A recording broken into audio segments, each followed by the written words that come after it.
भौजी का हो खिचड़ी के लाई तो नैया से तार भाई लेके आइलो हम त तइन दोन अपन दही हम डाल के खाई। ए सुना ना तोहरे मुंह बा हमरा लाइव में दही डाल के खाए के भागना कुड़ियो तो कहिए देते मार बेटा भातार खाए की तरह के दे दी तोरा खाए खाती नहीं के आई कि दे दी जब देखो तब मुंह उठा के चलावे लो। अरे लाइयन मंगनी है कोनो तहा लाई थोड़ी मंगनी है जे खिसिया तारू। रुक मती हम तोरा के किया होतनी आते आ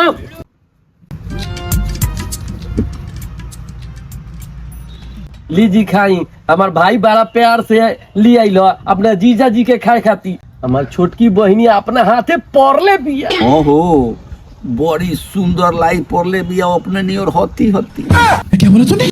काची ना कुछ लाई। खाई खाई और ले आई।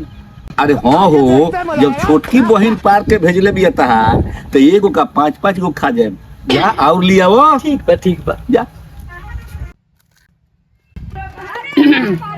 बाकी बारू हो भौजी नाइये से नाइये देलू हो ते फेरू आ गइले ना मनबे अच्छा एगो बाटे खा ले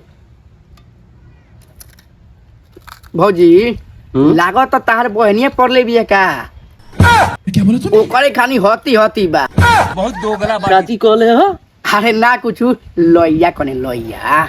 अच्छा देख चुपचाप खो ज्यादा फुटानी मत जारिया।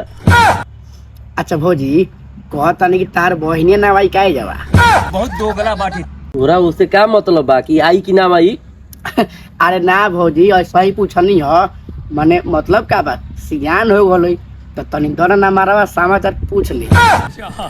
ओगो ते ढेर नहीं बोलो अच्छा खिसियात काहे बारू हम जातनी बाकी आई तब बात करा दिया ठीक बा। बहुत दोगला बाटी जो जो जो नाती के बेटा अपन मुंह ना देखलन हमरा बहिन से बतियबो हैं आवा बतियो तनी आवा बहुत दोगला आवा तुम